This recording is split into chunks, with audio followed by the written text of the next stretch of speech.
Eu estava sentada no sofá da sala a folhear uma revista quando o telemóvel tocou com uma nova mensagem. Ao abri-la, vi 3 fotografias. Na primeira, Carolina vestia o meu roupão de seda. Tinha tirado a selfie deitada na minha cama. Na segunda, estava abraçada a Diogo. Os rostos tocavam-se e Diogo até sorria para a câmera. A terceira foi a mais descarada.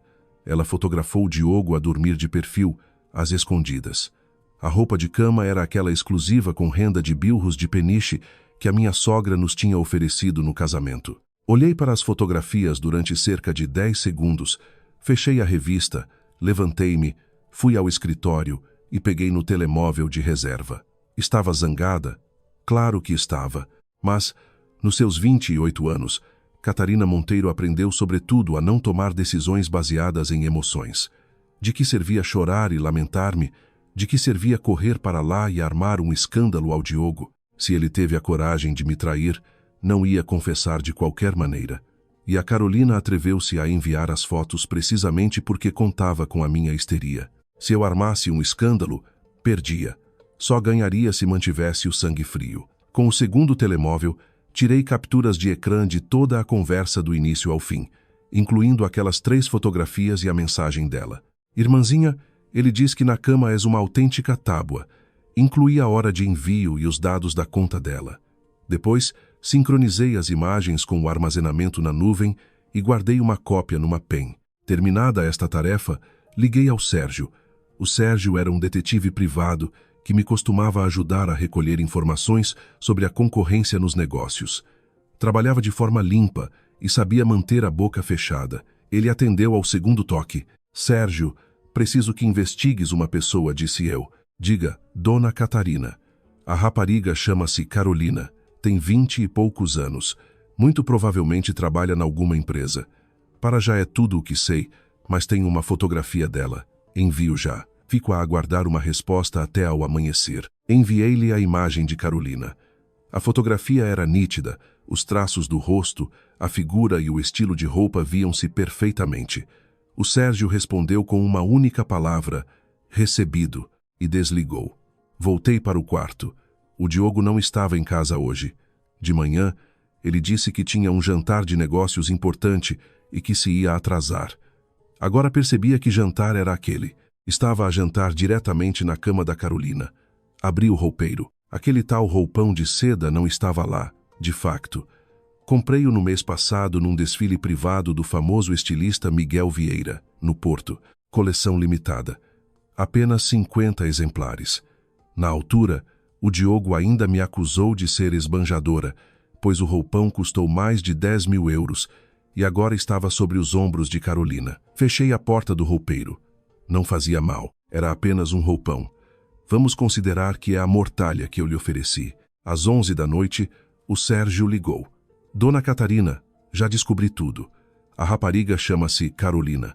Tem 26 anos. É uma funcionária comum do Departamento de Relações Públicas do Grupo Lobo. Trabalha lá há 1 ano e 3 meses. Formou-se num instituto privado medíocre. Nasceu numa família comum. Os pais têm uma banca de mercado numa vila beirã. Atualmente, arrenda um estúdio na zona de Odivelas por 800 euros mensais. Quanto a contactos no trabalho dá, se bem com alguns colegas, mas não lhe são conhecidos protetores influentes. Departamento de Relações Públicas do Grupo Lobo. Ao ouvir isto, quase me desatei a rir. Ai, Diogo, Diogo, mas que gosto o teu. Dizem que onde se ganha o pão não se come a carne. E tu trouxeste uma miúda diretamente para a tua própria empresa. Aquele departamento era o lugar que comunicava diariamente com a imprensa. Se de lá começassem a surgir boatos, as ações do Grupo Lobo cairiam no abismo. Há mais uma coisa, Dona Catarina, acrescentou o Sérgio. O que é exatamente? Essa Carolina tem uma alcunha na empresa. Os colegas chamam-lhe Santa Inocência nas Costas. Dizem que é porque no escritório ela arma-se em virgem ofendida e fala com uma vozinha fina. Mas quando se trata de roubar o mérito dos outros ou de atirar as culpas para cima de alguém, não tem igual. A sua chefe direta é uma mulher chamada Helena, e a relação entre as duas é tensa. Há rumores de que isso se deve ao facto de a Carolina, uma vez, ter passado por cima da Helena e ter ido reportar diretamente ao diretor-geral. Ao diretor-geral, o Diogo? Sim. Há cerca de 3 meses, a Carolina, contornando a diretora do departamento, foi diretamente ter com o Diogo Lobo. Depois disso, a Helena deu uma bronca monumental no escritório, mas o assunto foi abafado, porque o próprio Diogo assinou pessoalmente o pedido da Carolina para a integrar nos quadros há 3 meses. Portanto, o Diogo e a Carolina dormiam juntos há pelo menos 3 meses. Encostei-me às costas do sofá, batendo levemente com os dedos no apoio de braço. 3 meses, 100 dias. Enquanto eu estava ocupada a garantir para o Grupo Lobo um acordo de fusão internacional, ele andava a enrolar-se com uma miúda do departamento. Sérgio, continua a segui-la. Preciso de saber tudo sobre ela. As suas redes sociais, com quem fala, onde vai. Quanto mais detalhado, melhor. Entendido. Depois de desligar, aproximei-me da enorme janela. A cidade lá fora brilhava com luzes. O edifício do Grupo Lobo ficava a apenas 3 quilômetros dali, no Parque das Nações, e no último andar ainda havia luz. Quem sabe qual dos desgraçados dos funcionários ainda lá estava a trabalhar até tarde, a construir o império de Diogo Lobo. E eis que a dona deste império estava agora a ser abertamente provocada por uma amante barata. Peguei no telemóvel, abri as 3 fotografias e olhei para elas mais uma vez. A miúda era de facto gira, rosto de contornos regulares, olhos grandes, pele clara, covinhas nas bochechas quando sorria, mas o triunfo naqueles olhos era demasiado descarado. Parecia uma criança que roubou o brinquedo de outra e não consegue aguentar a vontade de se gabar. Estúpida, incrivelmente estúpida. Na alta sociedade, já vi todo o tipo de amantes. As inteligentes ficavam caladas, sabiam o seu lugar e percebiam com quem se podiam meter e com quem não. Tipos como esta Carolina, que procuram sarna para se coçar, são uma raridade. Pelos vistos, ela decidiu que, uma vez que o Diogo a mimava, tinha o direito de me desafiar.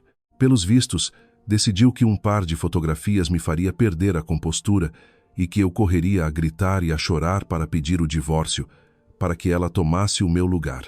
Pelos vistos, decidiu que a Catarina era apenas uma boneca fútil que fez um bom casamento graças às cunhas da família Monteiro. Mas ela não sabia de uma coisa. No ano passado, o plano da tal fusão que abalou todo o mercado, fui eu que o escrevi. A penúltima crise na imprensa, que quase destruiu o Grupo Lobo, fui eu que a resolvi. Quando aquele idiota do Diogo foi atacado pelos antigos acionistas no conselho de administração, era eu que estava sentada ao lado dele a ditar-lhe cada palavra. Sem a Catarina Monteiro, o Diogo Lobo não seria ninguém. O ecrã do telemóvel apagou-se, refletindo o meu rosto. Eu sorria sinceramente, porque me tinha ocorrido uma ideia genial. Então a Carolina trabalha no Departamento de Relações Públicas. Então ela é quem mais se preocupa com a sua imagem profissional. Então o sonho da vida dela é passar de funcionária comum a mulher do diretor-geral. Excelente, vou torná-la famosa na empresa inteira. Abri os contactos no telemóvel e encontrei o número da diretora do departamento, a Helena, que tinha guardado em tempos por questões de trabalho. A seguir, encontrei os números do diretor de recursos humanos, do chefe do departamento administrativo e de alguns subdiretores. Depois, acedi à rede corporativa de mensagens do Grupo Lobo. Como mulher do diretor-geral, eu tinha acesso total à estrutura organizacional e à lista de contactos dos funcionários. Anotei os endereços de correio eletrônico e os perfis profissionais de todo o Departamento de Relações Públicas, desde a Helena até ao mais comum dos especialistas. Adicionei os chefes diretos dela, colegas de departamentos vizinhos e até estagiários. No total, 127 contactos. Amanhã de manhã, ao abrirem o ecrã de trabalho, estas 127 pessoas receberão um presente especial. Coloquei as 3 fotografias numa pasta, juntei as capturas de ecrã da conversa e escrevi um texto curto. A funcionária do Departamento de Relações Públicas da vossa empresa, Carolina, enviou-me ontem às 20h12 as fotografias em anexo, acompanhadas da mensagem irmãzinha. Ele diz que na cama és uma autêntica tábua. Sendo a esposa legítima do diretor-geral do Grupo Lobo, Diogo Lobo, considero que as ações desta funcionária violam grosseiramente a ética profissional. Levo este facto ao conhecimento dos recursos humanos e da administração da empresa. Espero que sejam tomadas as devidas e severas medidas. Com os melhores cumprimentos, Catarina Monteiro. Programei o envio diferido. Destinatários 127 funcionários do Grupo Lobo. Com conhecimento para a Caixa Oficial de Denúncias, para a Caixa dos Recursos Humanos e para o ecrã do Secretariado do Conselho de Administração. Hora de envio amanhã, exatamente às 9 em ponto. É a hora em que todos chegam ao escritório, ligam os computadores e começam o dia de trabalho. Terminado isto, pousei o telemóvel e fui tomar banho. A água estava à temperatura ideal. Lavei o cabelo devagar, espalhei o gel de banho devagar e até fiz uma máscara facial. O espelho refletia o meu rosto. Para os meus 28 anos, tinha uma pele em excelente estado. Traços nobres, daqueles que com os anos só ficam mais bonitos. Quando casei com o Diogo, todos diziam que era o casamento dinástico perfeito, a união da beleza e do talento. Agora penso, qual talento? Tive apenas a sorte de nascer na família certa. Saí da casa de banho com a máscara no rosto, peguei no telemóvel e vi mais 2 mensagens da Carolina. Irmãzinha, por que não respondes? Ficaste ofendida? O Diogo Lobo hoje dorme em minha casa. Diz que só de se lembrar da tua cara sempre fria, até lhe dá a volta ao estômago. Pousei o telemóvel, peguei no telefone fixo junto à cama e marquei o número do Diogo. Ele atendeu ao primeiro toque, Cati. A voz do Diogo soou abafada. O fundo era de um silêncio absoluto, claramente não era o barulho de um restaurante. Querido, disse eu com a voz mais doce possível, vens para casa hoje? Fez-se uma pausa do outro lado. Hoje não vai dar. Ainda estou reunido com clientes. Talvez tenha de ficar até de manhã. Oh, tem cuidado contigo. Não bebas demais. Está bem, vai dormir. Boa noite. Desliguei o telefone e o sorriso desapareceu gradualmente do meu rosto. Clientes. Desde quando é que a Carolina se chama cliente? Mas não faz mal. Se gostas tanto de passar tempo com ela, Diogo, aproveita bem. Vamos ver se amanhã consegue sorrir.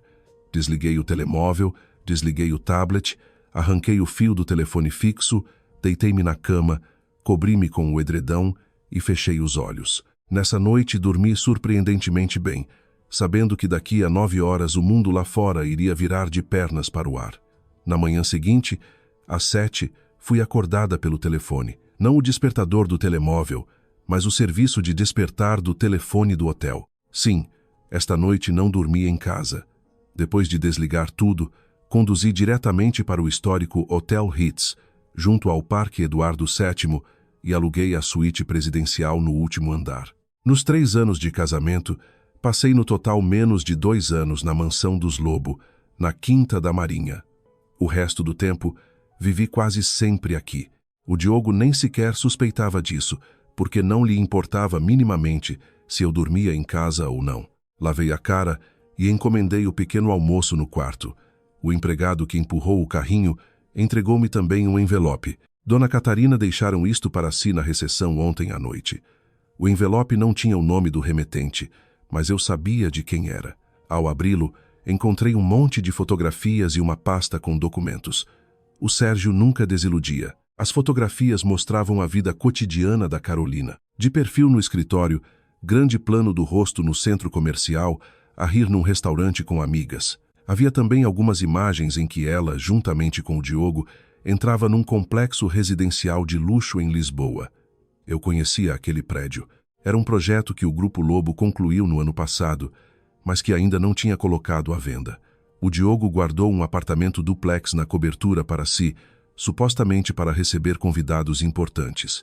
Agora percebia exatamente que tipo de convidados ele ali recebia. Tomava o pequeno almoço e folheava as fotografias, achando cada vez mais graça. Esta miúda tinha 2 caras completamente diferentes.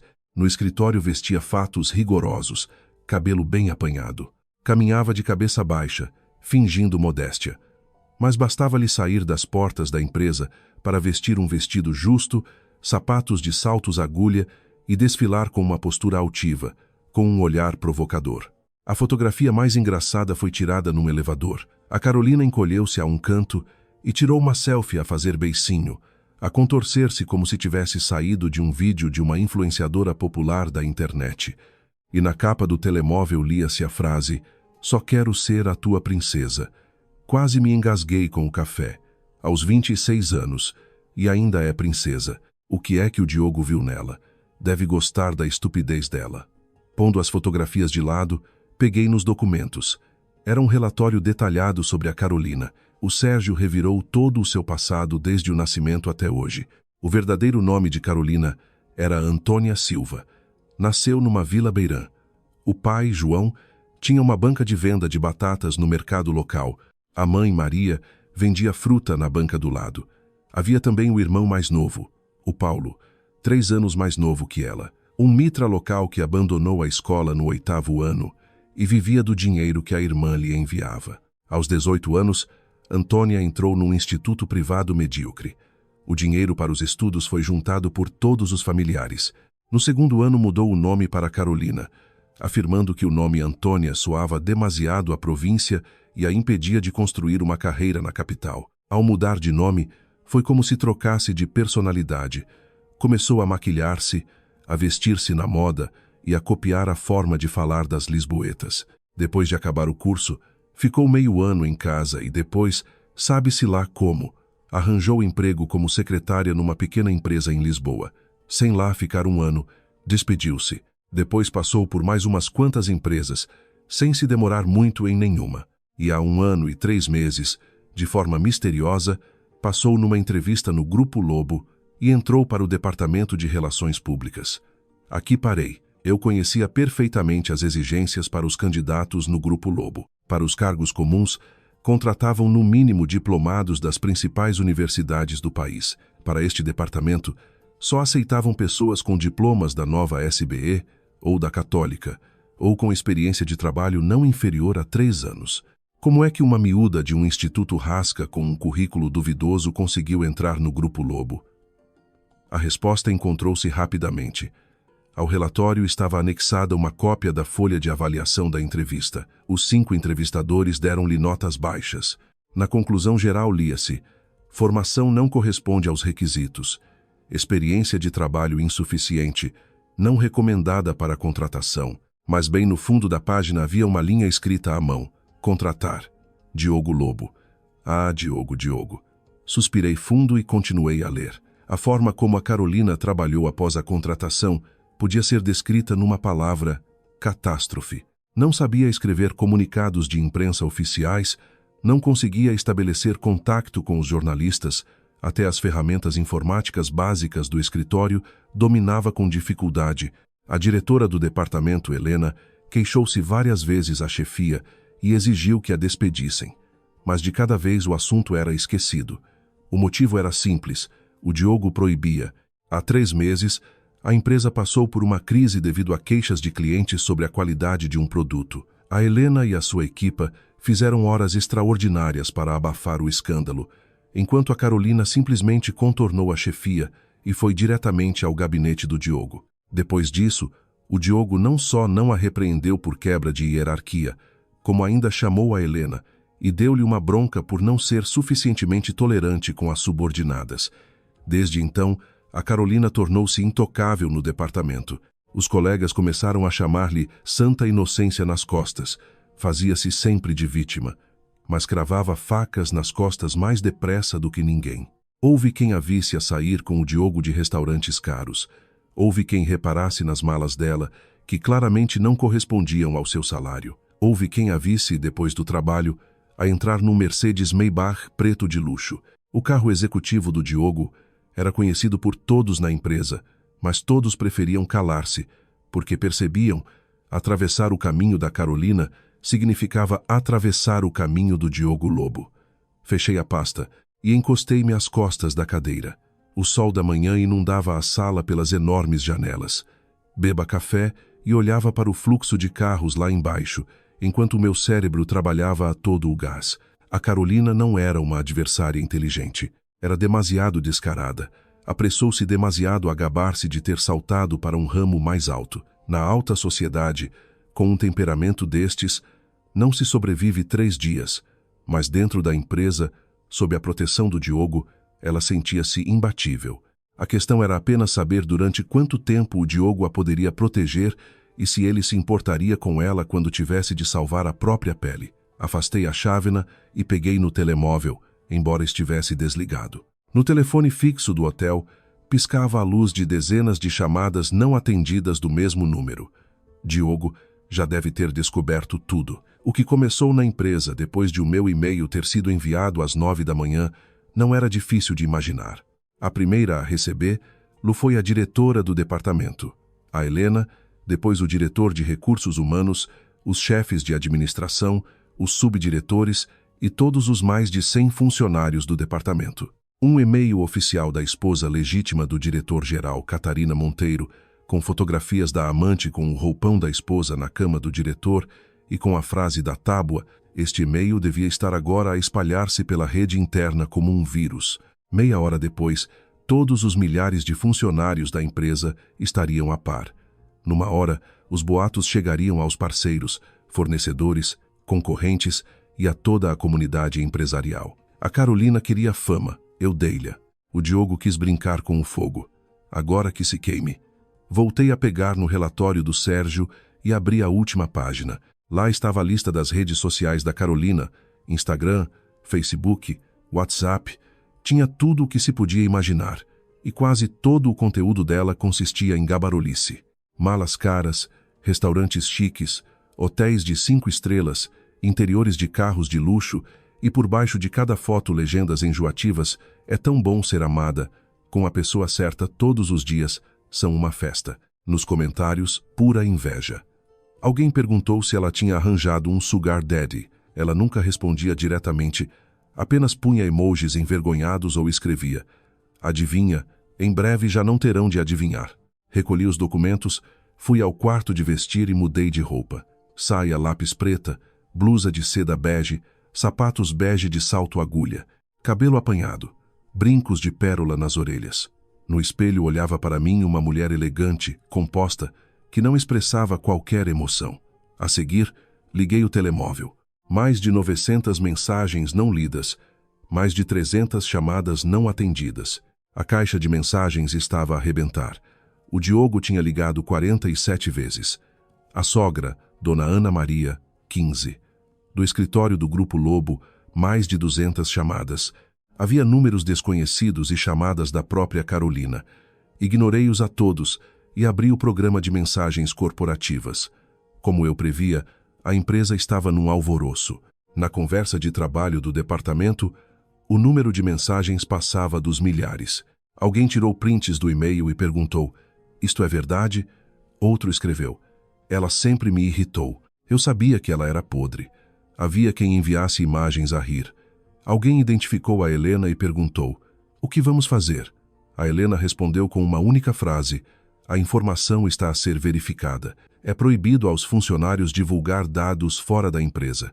Mas era óbvio que manter aquilo lá dentro era impossível. Abri a internet e vi que o boato já se tinha espalhado cá para fora. Alguém, afirmando ser funcionário do Grupo Lobo, escreveu: hoje temos uma bomba aqui. A mulher do CEO expôs a amante publicamente. As fotos foram enviadas para o e-mail da empresa. Brutal. O efeito superou as minhas expectativas. Nesse momento, o Diogo voltou a ligar. Olhei para o nome a piscar no ecrã, esperei 5 toques e atendi devagar.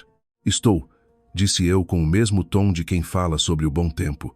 Do outro lado da linha chegou a voz do Diogo, a reter a fúria. Cati, onde estás? Que interessa? Tens sequer noção do que fizeste ao enviar aquelas fotos para a empresa inteira? Estás louca? Não estou louca, respondi calmamente. Apenas reencaminhei as fotografias que a tua Carolina me enviou, para as pessoas que têm de lidar com estas coisas. Como esposa legítima do diretor-geral, chamei a atenção dos recursos humanos para a violação da ética profissional por parte de uma funcionária. O que é que está errado? O Diogo calou-se por 3 segundos. Cati, precisamos de ter uma conversa séria. Sobre o quê? Fomentar este escândalo não beneficia ninguém. Anda cá, vamos falar frente a frente. Está bem, disse eu. Amanhã apareço. Mas não vou falar contigo. Vou falar com a tua mãe. Desliguei a chamada e depois marquei o número da Dona Ana Maria. A minha sogra atendeu o telefone mais depressa do que eu esperava. O toque ainda não ia a meio. Cati, finalmente ligaste o telemóvel. Na voz de Dona Ana Maria notava-se ansiedade, mas por baixo escondia-se uma clara irritação. O que é que se passa? Por que é que espalhaste esta imundície pela empresa? O que pretendes alcançar? O Diogo ligou-te, tu não atendes. Eu liguei dezenas de vezes. Tens noção de que a família Lobo está hoje envergonhada perante toda a Lisboa? Afastei o telemóvel do ouvido e esperei que ela terminasse. Conheci a Dona Ana Maria demasiado bem. Tendo casado com o pai do Diogo há 40 anos, toda a vida zelou sobretudo pela reputação da família. Quando o velho Lobo arranjou uma amante, a Dona Ana Maria fingiu que não sabia de nada. Mas, em todos os eventos públicos, ela aparecia com ele de braço dado, demonstrando um casamento perfeito. O estatuto de esposa legítima estava gravado no seu subconsciente. Aguentou 30 anos, esperou pela morte do marido e deitou as mãos a todos os ativos da família. Eu sabia perfeitamente como lidar com mulheres destas. Mãe, disse com a voz o mais calma possível, acalme-se e ouça-me. A Dona Ana Maria bufou, mas parou de protestar. Em primeiro lugar, não fui eu que tirei estas fotografias. Foi a Carolina que as tirou e me enviou para se gabar. Ela não só mandou as fotos, como me insultou. Quer saber o que ela escreveu? O que é que ela escreveu? Que o Diogo me chama de tábua na cama. Do outro lado fez-se silêncio. A Dona Ana Maria podia não nutrir um amor fervoroso por mim, mas era uma mulher que tinha sobrevivido à traição do marido. Ninguém melhor do que ela compreendia o quão venenosas são estas palavras. Em segundo lugar, continuei eu, não espalhei isto pela empresa pelo escândalo, mas para minimizar os danos. Minimizar os danos? A voz da minha sogra subiu de tom. Agora a empresa inteira sabe disso. Os boatos correm pela cidade toda. E tu chamas a isto minimizar os danos? Mãe, responda a uma pergunta. Pedi.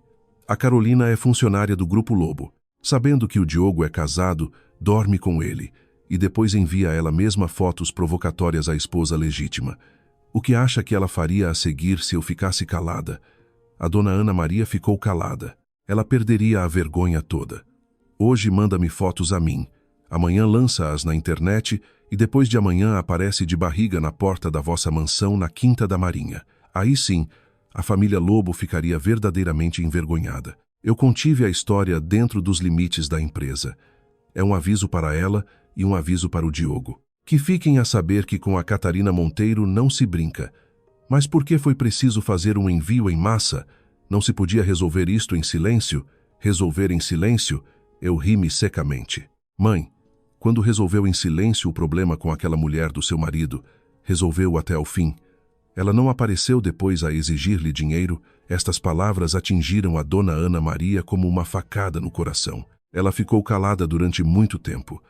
Andaste a investigar-me? A voz dela ficou pesada.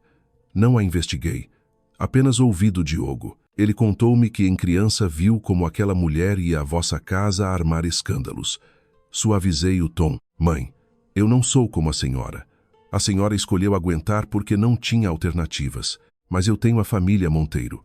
Podemos não ser tão ricos como vocês, mas também não somos ingênuos. Estou casada com o Diogo há 3 anos.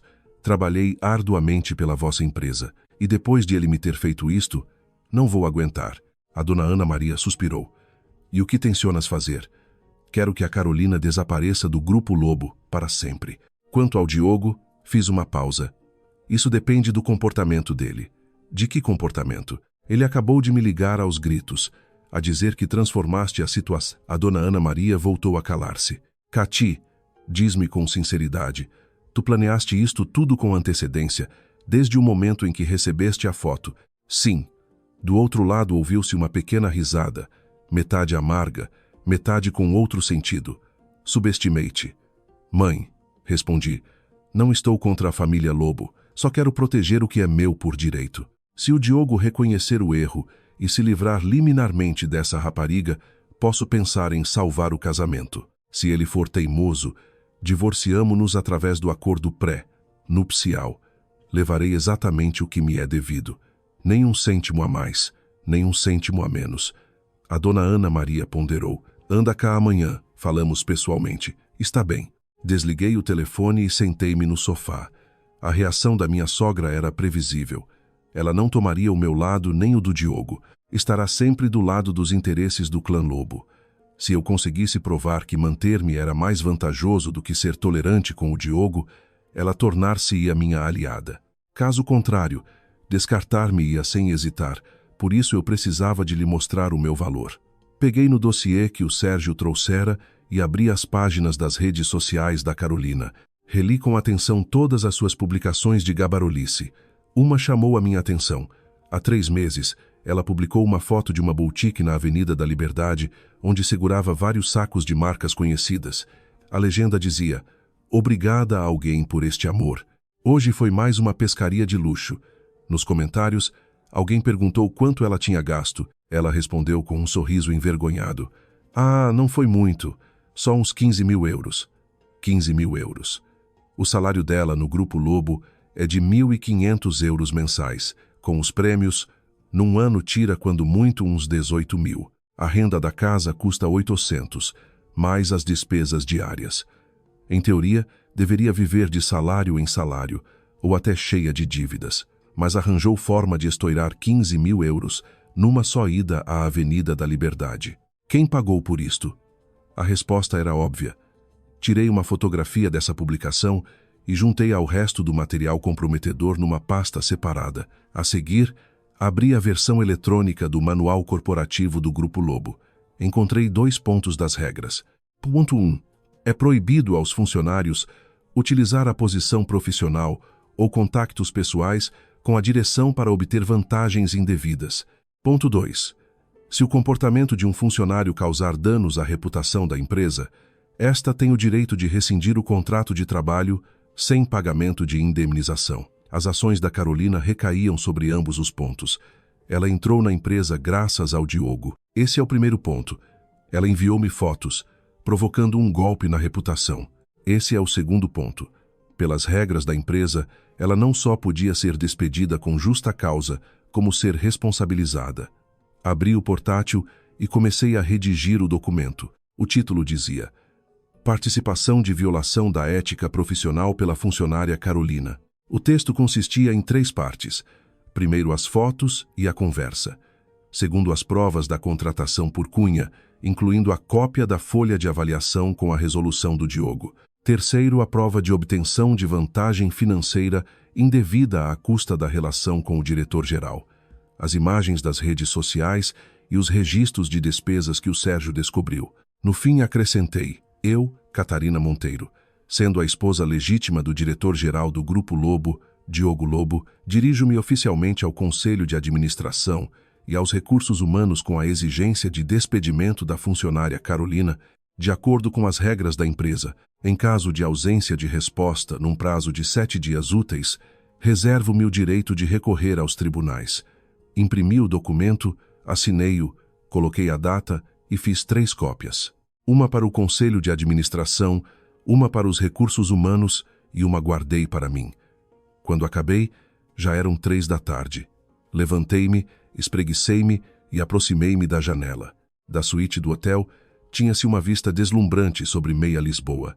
A torre de vidro do Grupo Lobo brilhava ao sol, como uma faca cravada no Parque das Nações.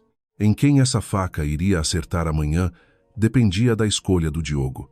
Nesse momento, o telefone tocou. O número era desconhecido. Atendi. Do outro lado ouviu-se uma voz trêmula, cheia de fúria e lágrimas. "Cati, sua louca, que direito tinhas tu de enviar as minhas fotografias? Tens noção do que me está a acontecer?" Não a deixei terminar. "Carolina, tu por acaso pediste a minha autorização quando as enviaste a mim? Uma vez que as enviaste a mim, passaram a ser minhas, e eu faço com elas o que quiser. Isto é intromissão na vida privada. Vou apresentar queixa na polícia." "Apresenta", atirei com desdém, apoiando-me no parapeito da janela. "Vai já, imediatamente. E já agora mostramos ao inspetor a conversa toda, que a polícia decida. A amante manda fotos trocistas à esposa. Quem violou os direitos de quem? E já agora contas à polícia de onde vieram as malas caras e o dinheiro para as compras de 15 mil euros." Fez-se um silêncio sepulcral do outro lado da linha. "Carolina, vou dar-te um conselho grátis. Lê os meus lábios", disse eu. "A partir deste minuto, é melhor fechares a boca e esperares em silêncio pelo despedimento. Se voltares a tentar irritar-me, a próxima remessa de fotografias não irá para o e-mail da empresa. Elas irão para o mercado da tua vila, para a banca dos teus pais e para os amigos mitras do teu irmão Paulo.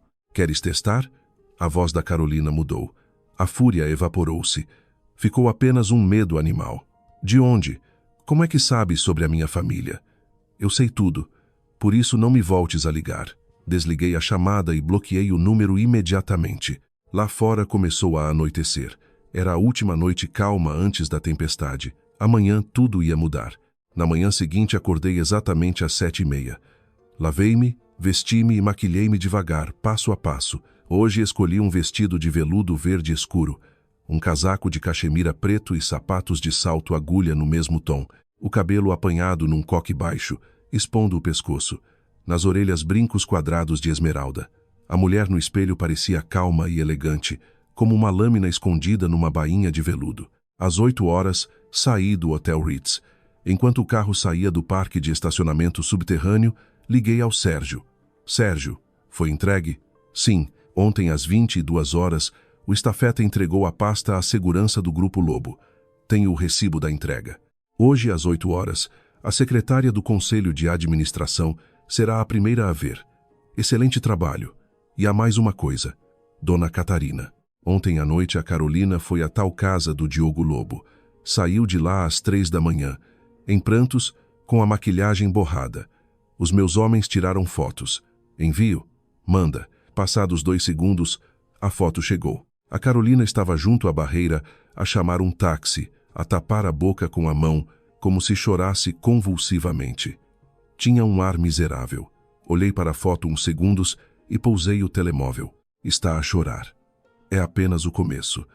Às 8h30, estacionei aos portões da mansão da família Lobo, na Quinta da Marinha.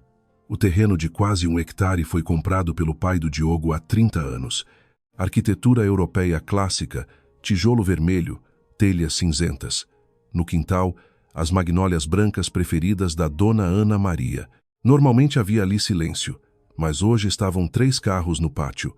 O Mercedes Maybach executivo preto do Diogo, o Range Rover prateado da sogra e o sedã de serviço preto do Vasco, o diretor do departamento jurídico da empresa. Uau! Até advogados chamaram. Entrei devagar. Na sala de estar, já 3 pessoas me esperavam. A Dona Ana Maria estava sentada ao centro, no sofá de pele, com uma chávena de chá preto nas mãos. Rosto impenetrável. À esquerda dela estava o Diogo. O fato estava amarrotado. Os olhos vermelhos, claramente não dormiu a noite toda. Ao ver-me, ele praticamente saltou do sofá. Cati, eu nem sequer olhei para ele. Fui até ao sofá em frente à Dona Ana Maria e sentei-me. Mãe, bom dia. A Dona Ana Maria pousou a chávena e percorreu-me com o olhar, do rosto ao vestido, aos sapatos, e finalmente olhou para a pasta nas minhas mãos. Estás com um aspecto digno, disse ela. Como eu vim à sua casa, mãe? O Diogo deu um passo em minha direção, erguendo-se sobre mim. Tinha 32 anos. Nos negócios, estava habituado a fazer-se de líder duro, mas agora o seu rosto parecia ter acabado de levar uma valente bofetada.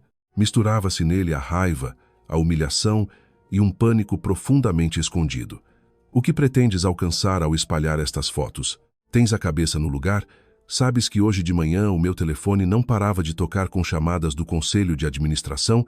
Levantei os olhos para ele e sorri ligeiramente. Por que estás a gritar, Diogo? Eu não tirei as fotos.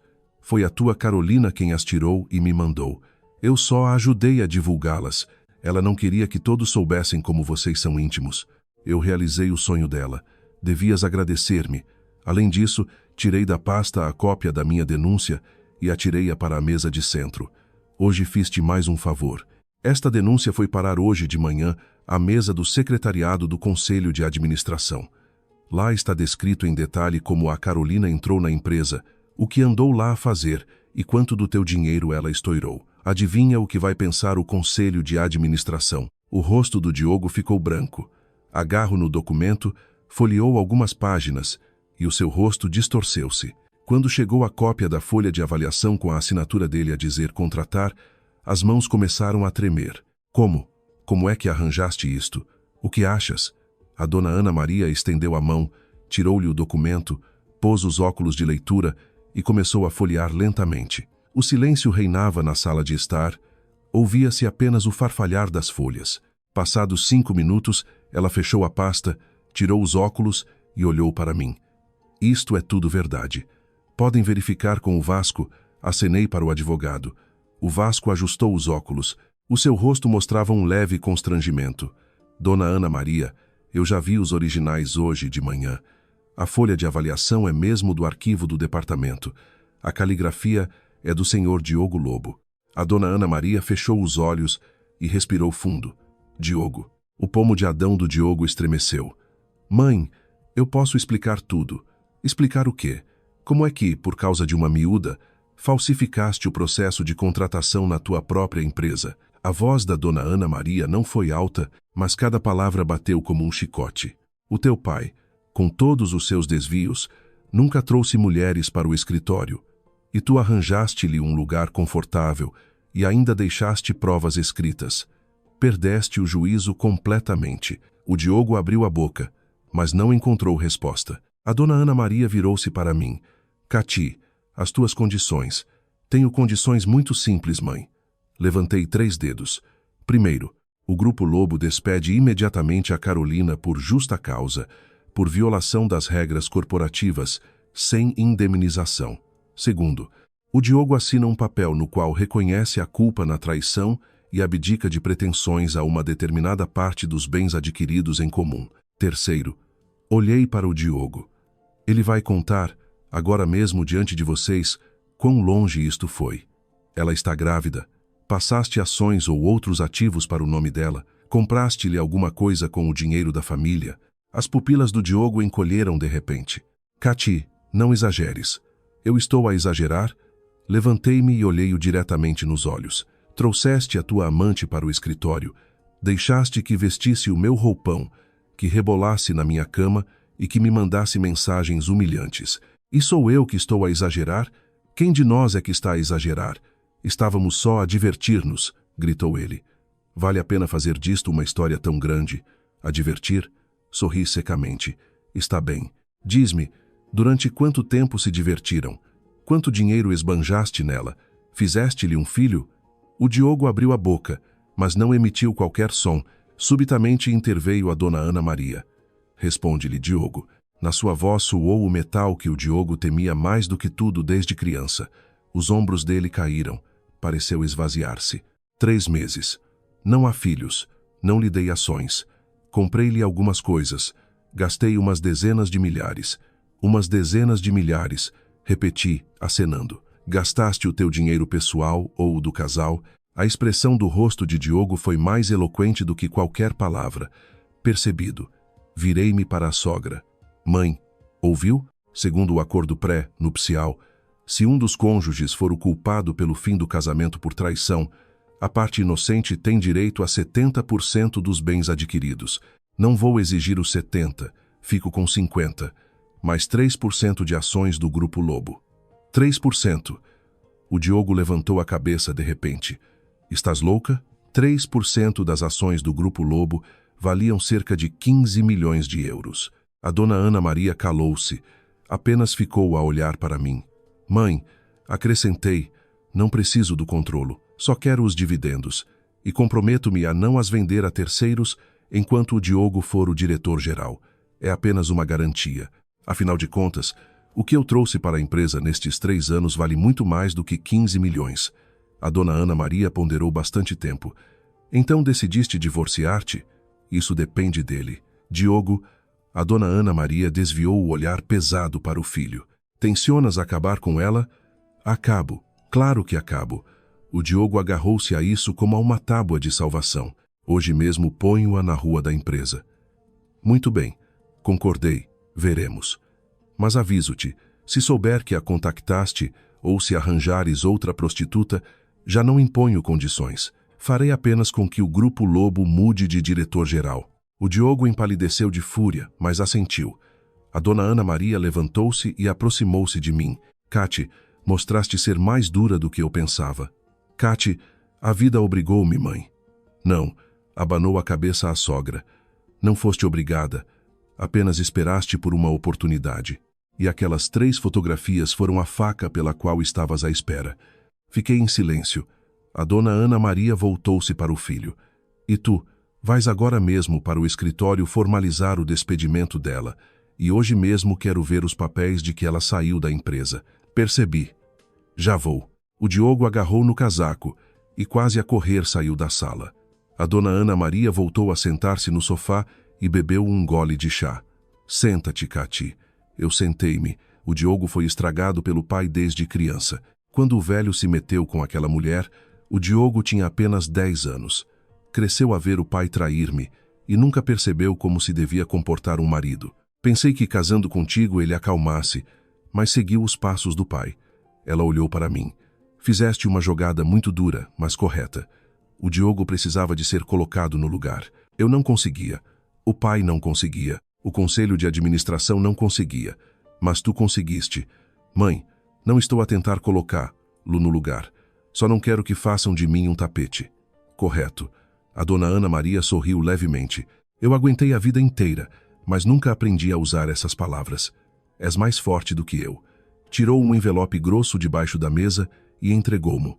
Isto é para ti. Não porque te magoaram, mas porque provaste que afinal alguém é capaz de ensinar uma lição ao inútil do meu filho.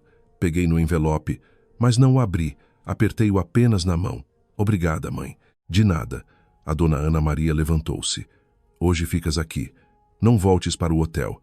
Esta é a tua casa e ninguém te vai expulsar daqui. Dizendo isto, subiu para o 2º andar. Fiquei sentada sozinha na sala. Lá fora, o vento balançava os ramos de magnólia, enquanto do outro lado da cidade, a Carolina vivia o dia mais longo da sua vida. Ao sair da mansão, o Diogo foi diretamente para o escritório. Apanhou a autoestrada A5 e acelerou como um louco. 120, 150, 180. O automóvel preto zigue-zagueava no trânsito como um animal ferido. Bizinavam-lhe de volta, mas ele não prestava atenção, agarrado ao volante até lhe branquear os nós dos dedos. Tinha a cabeça a andar à roda. Via perante os seus olhos o olhar da Catarina, não zangado, mas um olhar absolutamente gélido com que se olha para um inseto. Ela estava sentada naquele vestido de veludo verde escuro, com o penteado perfeito, a ditar cada palavra, como num texto previamente decorado. Não improvisou, mas arquitetou todo este plano no exato momento em que recebeu as fotos.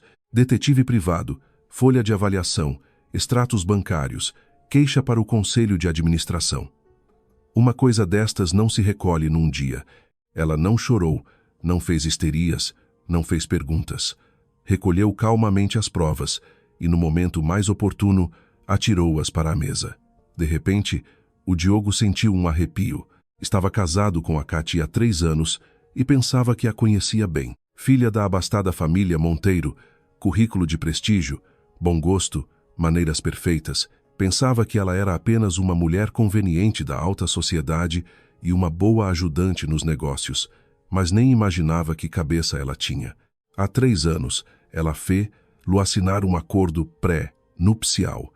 Na altura, ele riu-se, disse que dava azar, e ela apenas sorriu e disse que era por precaução. Agora percebia que, no exato momento em que assinou, já tinha caído na armadilha dela. O telemóvel tocou e no ecrã brilhou o nome da Carolina. Hesitou 3 segundos e atendeu. Diogo. A voz da Carolina soou áspera, como esferovite a roçar em vidro. Onde estás? Estão a rir-se de mim no escritório, a sussurrar nas minhas costas. Aquela velha da Helena disse à frente de todo o departamento que me ia despedir. Anda cá depressa. O Diogo franziu o sobrolho. Onde estás agora? No escritório. Escondida na casa de banho. Isto está cheio de gente. Tenho medo de sair. Quando vens? Prometeste que me protegias. Ouviam-se lágrimas na voz dela, mas, por alguma razão, aquilo só deixou o Diogo mais furioso. Há 3 meses. Isso lo ia comovido. Na altura, ela entornou-lhe café em cima, olhou assustada com olhos enormes, falou com uma vozinha fina e tímida, como um coelho assustado. Inexplicavelmente ele não se chateou, mas antes tranquilizou-a. E depois tudo aconteceu.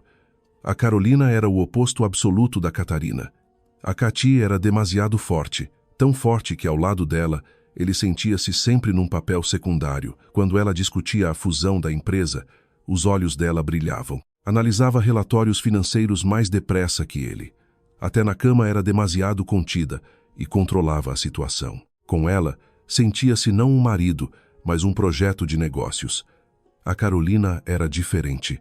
Fazia birras, olhava para ele de baixo para cima, com olhos cheios de adoração, e repetia: Diogo, és o máximo. Como sabes tudo isso? Amo-te tanto. Era doce como o mel. Sentia-se um homem, mas agora o mel transformara-se em veneno. Ouve bem o que te digo, vociferou o Diogo, baixando a voz. Agora pegas nas tuas coisas e sais pelas traseiras. Vou dizer aos recursos humanos para processarem o teu despedimento. Não leves nada, simplesmente vai-te embora. Eu transfiro-te o teu salário. Do outro lado da linha fez-se um silêncio. O que é que disseste? A voz da Carolina subiu até um guincho, até se esqueceu de fingir que chorava. Vais me expulsar? Com que direito? Foste tu que me arranjaste o emprego. Disseste que me amavas. Foste tu, Carolina, berrou o Diogo. Achas que eu quero isto? Quando mandaste aquelas fotos a Cati, pensaste com essa tua cabeça, eu simplesmente passei-me por me deixares sempre sozinha por causa dela. Fiquei magoada. O Diogo riu-se secamente. Magoada. Dei-te pouco, por acaso? Tudo o que vestes foi comprado com o meu dinheiro. Pedi-te para ficares quieta. Com que raio foste meter-te com a Catarina? Sabes ao menos com quem te meteste? Pensa na tua mulher. O que tem ela de tão especial? O Diogo fechou os olhos. Burra. Completamente estúpida. Ouve bem, ditou ele com firmeza. Hoje mesmo vais-te embora do Grupo Lobo. Transfiro-te 30.000 euros para a conta. A partir de hoje está tudo acabado entre nós. Não me ligues, não me procures e não te atrevas a aproximar-te da Catarina. 30.000 euros. Pensas que eu sou uma sem-abrigo? A voz da Carolina quebrou-se. Toda a sua falsa doçura desapareceu, revelando uma essência gananciosa. Perdi o trabalho por tua causa. Destruí a minha reputação. E queres comprar-me com 30.000 euros? Vou aos jornalistas contar-lhes tudo sobre ti. As têmporas do Diogo latejavam. Quanto queres? 300.000 euros. E nem um cêntimo a menos. Estás doente. És tu doente. Achas que 30.000 euros me calam? Tenho material comprometedor. A tua assinatura nos meus documentos na contratação e os recibos de tudo o que me compraste. Se não me deres o dinheiro, mostro tudo. Deixemos que todos saibam quem é o diretor-geral do Grupo Lobo. Os dedos do Diogo cravaram-se no volante. De repente lembrou-se das palavras da Cati de manhã. Se souber que a contactaste, já não imponho condições. A Cati tem a denúncia ao Conselho de Administração nas mãos. Se a Carolina vazar informações para a imprensa, a Cati usa os trunfos dela, e então ele será devorado por todos, acionistas, jornalistas, concorrentes. 300.000 euros. Transfiro amanhã, disse por entre os dentes, mas assinas um acordo de confidencialidade e desapareces para sempre. Primeiro o dinheiro, amanhã falamos. A Carolina desligou o telemóvel. O Diogo atirou o telefone com toda a força para o banco do pendura. Tremia todo, e não era de raiva, era de medo. Não tinha medo da Carolina, tinha medo da Catarina. Tinha medo da mulher no vestido de veludo, que olhava para ele como para um inseto e lhe ditava condições. Ela calculou tudo, até mesmo o facto de a Carolina começar a chantageá-lo. O Diogo encostou o carro na berma da autoestrada, cobriu o rosto com as mãos e gemeu abafadamente. Noutro ponto da cidade, a Carolina estava sentada no chão de uma casa de banho feminina no 24º andar da torre do Grupo Lobo, abraçada aos joelhos e a tremer do corpo inteiro. Ao falar com o Diogo, tentou fazer-se de forte, mas na verdade o seu coração batia descompassadamente de terror. Não era corajosa. Apenas mascarava o pânico com agressividade. Do lado de fora da porta da casa de banho, ouviam-se passos de vez em quando. Alguém entrava para retocar o batom. Alguém cochichava. Viram aquele e-mail de manhã? Claro que vimos. Meu Deus, são mesmo fotos dela. Como é que ela se atreveu? Eu sempre soube que por trás daquela imagem de ovelha mansa se escondia uma cabra. Mas mandar fotos assim à mulher do diretor-geral é suicídio. Ainda por cima a esposa é uma Monteiro. Com ela não se brinca. Andou a nossa princesa a armar-se aos cágados. Teve o que mereceu. Estava habituada a andar por aqui feita rainha. A Carolina enterrou a cara nos joelhos, cravando as unhas nas palmas das mãos até fazer sangue. Queria sair a correr e agarrar-lhes os cabelos, mas não se atrevia, porque elas tinham razão. Ela realmente mandou aquelas fotografias e pensou mesmo que tinha vencido. Naquela manhã em que o Diogo dormia em casa dela, vestiu o roupão do guarda-roupa da Catarina e sentiu-se superior àquela esposa arrogante. Tirou 3 fotografias e enviou-as. Ficou à espera que a mulher fizesse uma peixeirada, que se divorciassem e que ela se mudasse para a tal mansão na Quinta da Marinha. E a Catarina pegou e mandou as fotos a todos, a 127 funcionários, incluindo o Conselho de Administração e os Recursos Humanos.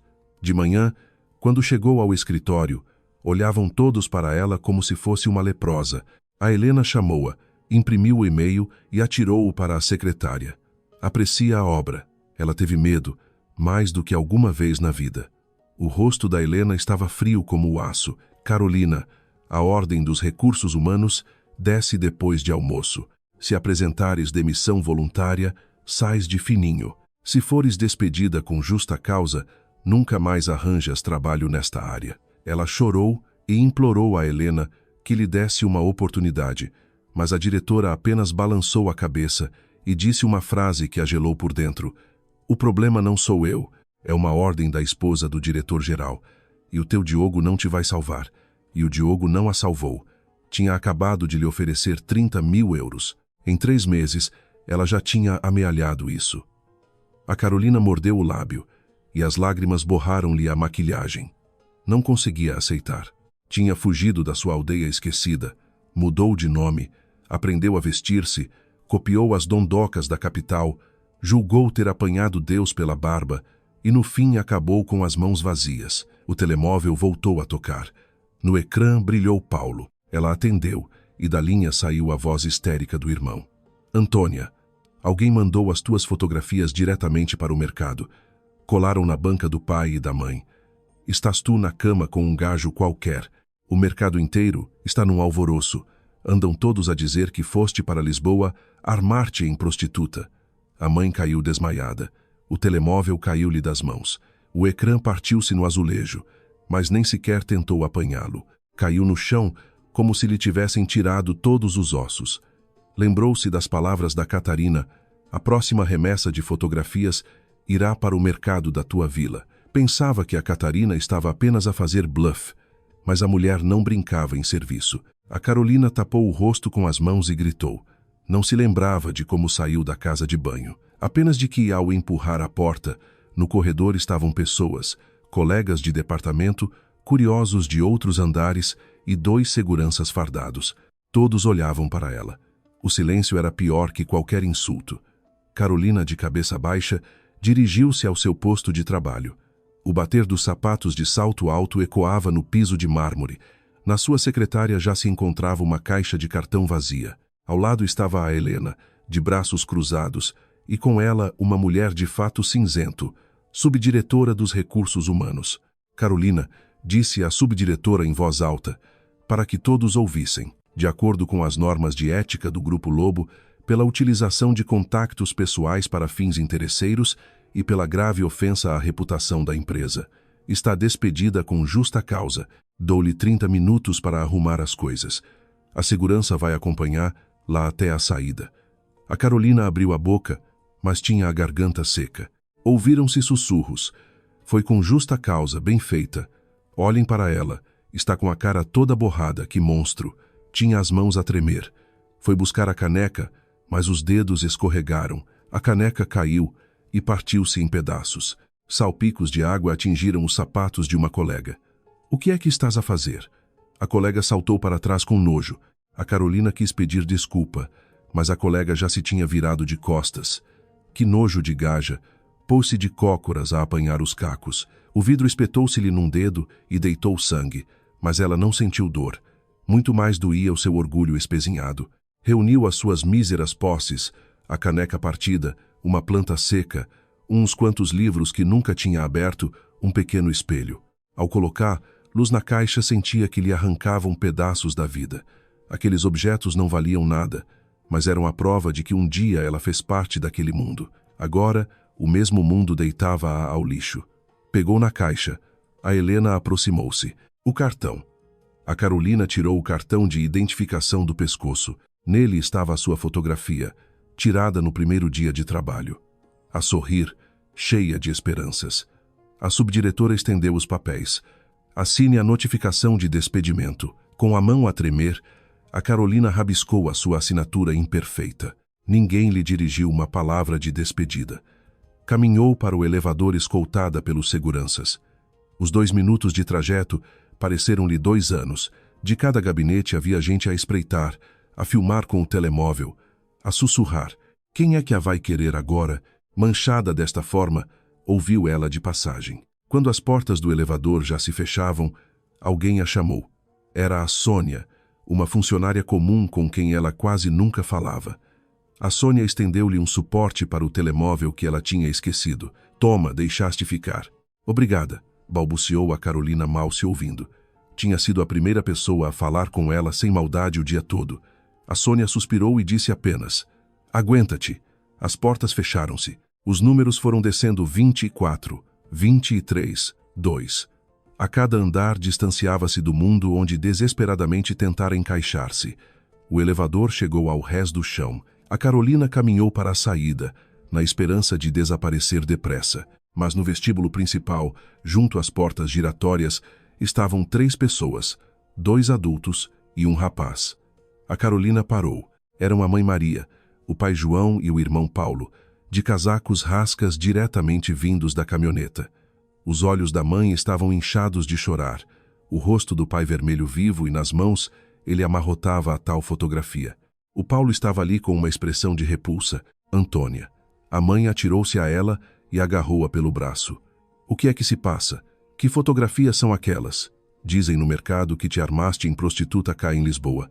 Diz-me que é mentira. A Carolina não conseguiu proferir uma única palavra. O João atirou a fotografia amarrotada à cara dela. O que há para dizer? A fotografia estava pendurada na minha banca. Há 20 anos que vendo batatas, sempre olhei as pessoas de cabeça erguida. E por causa de ti, sua desgraçada, hoje passei a maior vergonha de sempre no mercado. A fotografia caiu no chão. Mostrava a Carolina na cama com o Diogo a fazer o símbolo da vitória para a câmara. As pessoas no vestíbulo começavam a parar para ver. A Carolina baixou-se para apanhar a fotografia, mas o Paulo pisou-a com a sapatilha. Não toques, não nos envergonhes mais. Eu gabava-me aos meus amigos que a minha irmã era patroa no Grupo Lobo e afinal entraste para aqui pela cama do chefe. Como é que olho agora para a cara deles? As lágrimas jorraram finalmente dos olhos da Carolina. Lágrimas de desespero absoluto e total. A mãe soluçava, o pai berrava, o irmão olhava com nojo. Ao redor amontoavam-se curiosos com telemóveis. Mãe, pai, vamos embora daqui, tentou afastá-los, mas a Maria puxou o braço de volta. Não me toques. Diz-me, dormiste mesmo com o marido de outra? A Carolina fechou os olhos. Sim. Uma forte bofetada queimou-lhe a bochecha. Mandei-te para o instituto para te tornares numa puta. O teu pai quase que lhe dava um ataque do coração por tua causa. E o teu irmão vai casar em breve. Quem o vai querer com uma família destas? O pai agarrou-a pelo braço. Vai para o carro. Vamos voltar para casa. Chega de passar vergonhas. Ela tentou resistir. A caixa caiu-lhe das mãos. O espelho partiu-se. A terra do vaso espalhou-se pelo mármore polido do vestíbulo. A sua vida, os seus sonhos, tinha tudo sido espezinhado ali mesmo. O pai arrastou-a para a saída. Ela olhou para trás, para o arranha-céus do Grupo Lobo. O sol batia nos vidros. Há 3 meses ela entrou ali e achou que a Antônia tinha morrido, que passara a ver apenas a Carolina. 3 meses depois foi enxotada de lá. O pai atirou-a para a velha carrinha Ford Transit despedaçada e lembrou-se das palavras da Catarina. Eu sei tudo. Aquela mulher realmente sabia tudo. Sabia do que a Carolina tinha mais medo e transformou os seus piores pesadelos em realidade. A carrinha Ford Transit entrou na estrada em direção à sua vila no interior. A Carolina fechou os olhos. Tinha perdido em toda a linha. O Diogo ficou no escritório durante toda a tarde. Não acendeu a luz e os estores estavam fechados. O cinzeiro transbordava com pontas de cigarro. O telemóvel não parava de tocar, mas ele não atendeu. As redes corporativas ardiam. Alguém tinha vazado um vídeo para a internet do pai a arrastar a Carolina do vestíbulo. Nos fóruns profissionais, discutia-se o escândalo. O CEO do Grupo Lobo despediu a amante depois de ter sido vergastado em público pela mulher. Ao fim da tarde, entrou o Vasco, diretor do departamento jurídico. Senhor Diogo Lobo. O seu rosto mostrava-se sombrio. A reunião de emergência do Conselho de Administração está marcada para as 10 da manhã. Ordem de trabalhos. A sua intervenção indevida na contratação de funcionários, apropriação indevida de fundos corporativos e a questão da sua suspensão temporária do cargo. O Diogo ergueu a cabeça. Suspensão. Quem é o promotor? O Henrique Borges. Uniu-se aos 3 diretores independentes. Ele tem em mãos a cópia da denúncia da dona Catarina e o extrato bancário dos 15.000 euros gastos na Avenida da Liberdade. O Diogo cerrou os punhos. Achava que tinha escondido aquelas despesas sob a forma de custos de representação. A Catarina descobrira tudo. E mais uma coisa, acrescentou o advogado, já nos estão a ligar jornalistas. Se o conselho aprovar a decisão amanhã, o caso chega aos jornais. O Diogo dirigiu-se à janela. O Parque das Nações brilhava, iluminado, mas para ele aquele império ruía. Vasco, o que farias? Trabalhaste com o meu pai. O que faria ele? O advogado hesitou. O seu pai também pecava, mas tratava das amantes discretamente e pedia desculpa à sua mulher. Nunca deixava que o assunto chegasse ao conselho de administração. O Diogo encostou a testa ao vidro. Que grande idiota que eu sou. A Cati previu tudo. Ela não queria apenas o divórcio. Queria mostrar-me que podia destruir-me com um estalar de dedos. O que vai fazer no conselho? O Diogo tirou um documento de uma gaveta. Vou admitir a culpa e transferir 2% das minhas ações para a Cati, voluntariamente. O advogado olhou para os papéis. Isso corresponde a 10 milhões de euros. Eu tenho de mostrar ao Conselho de Administração que estou preparado para pagar pelos meus erros e mostrar a Cati que percebi a lição. Preciso que ela não acabe de vez comigo. No dia seguinte, os carros dos diretores estacionaram à entrada da torre do Grupo Lobo. O último a chegar foi um Mercedes Maybach executivo cor de cereja. Dele saiu a Catarina. Um fato perfeito em tom marfim, um alfinete de peito em forma de flor, batom vermelho. Caminhava como uma rainha. Na sala de reuniões do 24º andar estavam reunidas 12 pessoas. O Diogo estava sentado à cabeceira da mesa, com aspecto amachucado e com olheiras. A dona Ana Maria sentava-se ao lado, passando pelos dedos umas contas de jade. À sua frente estava o Henrique Borges, o velho ambicioso que sonhava roubar-lhes o poder. A Catarina entrou e sentou-se perto da sogra. O Henrique Borges iniciou imediatamente o ataque. A reputação da empresa está comprometida. Exigimos explicações. O Diogo levantou-se e fez uma vênia perante o Conselho de Administração. Reconheço a minha culpa. A contratação da Carolina foi um erro meu. O dinheiro despendido com ela é de minha inteira responsabilidade. Assumo-o. A título de compensação, decidi transferir 2% das minhas ações a favor da minha mulher. Instalou-se burburinho na sala. O Henrique Borges franziu o senho. A transferência de ações para a esposa diz respeito à sua vida privada. O que tem isso a ver com a empresa? Tem a ver com isto, afirmou a Catarina em voz alta, depositando documentos sobre a mesa. Os advogados comprovaram que os gastos do Diogo constituem dilapidação de bens do patrimônio comum. Eu poderia levá-lo a tribunal e tirar-lhe tudo, mas não vim aqui pelo dinheiro. Vim em nome da justiça. Pousou sobre a mesa o esboço do acordo de divórcio. Aqui está estipulado. Se o Diogo voltar a tropeçar, eu levo 70% de todo o patrimônio e 5% de ações da empresa. Esta é a minha garantia. O Henrique Borges riu-se secamente. Dona Catarina Monteiro, as vossas zangas familiares não são do foro do Conselho de Administração. Engana-se, retorquiu ela. A amante era a vossa funcionária. O dinheiro foi transferido das contas da empresa. Isso tem diretamente a ver com a empresa. A dona Ana Maria fez uma pausa e disse com firmeza: a Cati tem razão. O Diogo será punido. Henrique Borges, sou a favor da sua sugestão de afastamento do cargo. O Diogo fica suspenso das funções de diretor-geral durante 1 mês, é privado do bônus anual e fará a devolução integral da verba gasta. E a transferência das ações representa a sua redenção. Assunto arrumado. A reunião terminou. Ninguém se atreveu a contestar a principal acionista. Quando todos saíram da sala, permaneceram apenas o Diogo, a Catarina e a sogra. Cati, disse o Diogo com a voz rouca, durante este mês, vou obrigar a Carolina a devolver todo o dinheiro que lhe dei e interponho-lhe um processo em tribunal por extorsão. E passado um mês volto, e provarei que sou digno de ti. A Catarina calou-se. A dona Ana Maria deu o braço a Cati. Vamos. No elevador, a dona Ana Maria virou o rosto para a nora. Achas que realmente terias avançado com o divórcio? Se ele não mudar, avanço. És dura, mas estiveste muito bem. A família Lobo está em dívida para contigo. Passado uma semana, as ações do Grupo Lobo caíram 4%. O Henrique Borges enviou mensagens cifradas para a imprensa referindo uma crise de gestão. O filho de Henrique, o Ivo, andava a gabar-se nos bares que em breve iriam apoderar-se da empresa.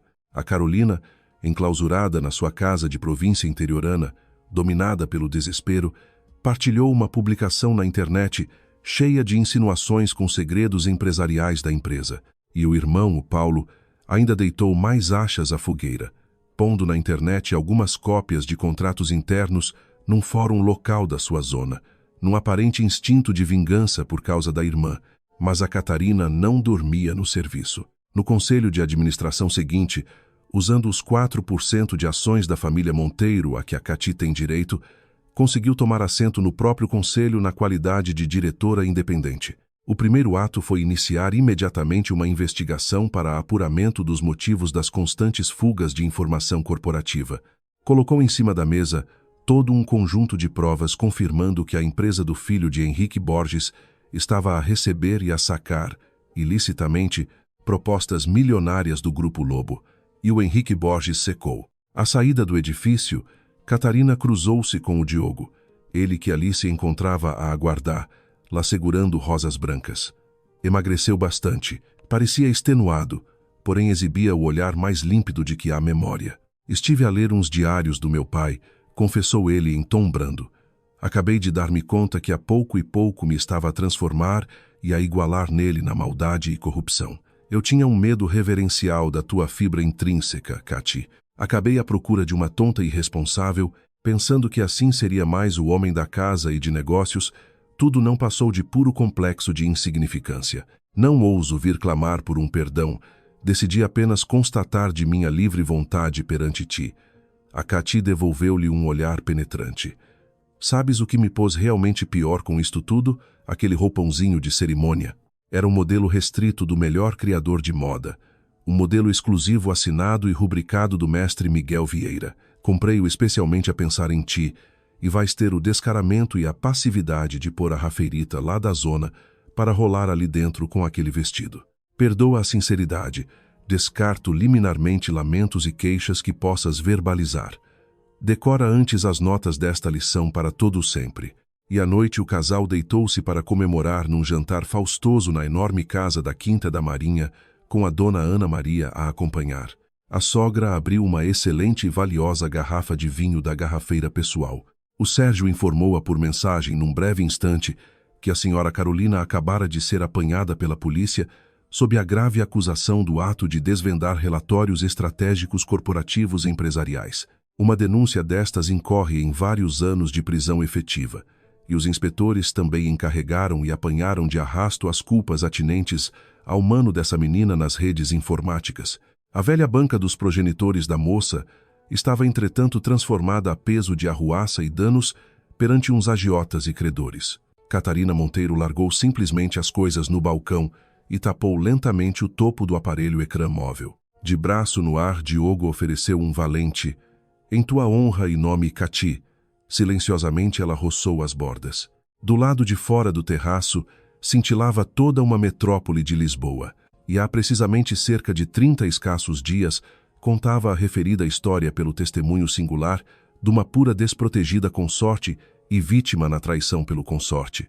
Presentemente convertida em poderosa dirigente com direito a assento independente à mesa, na determinação corporativa integral de uma verdadeira potência corporativa em que acabara sentada. E o mais belo de todo o desfecho acabou convertendo aquela mulher que não quebrou por breves escassos que fosse nesta enorme montanha russa, num êxito que, por sua vez, conseguiu vencer com astúcia. A prova clara para garantir a todo momento na vida e a própria memória de cada elemento, que Catarina Monteiro recusa liminarmente passar em desapercebido que não nasceu ou provará ser fraca a qualquer custo na roda, a toda hora.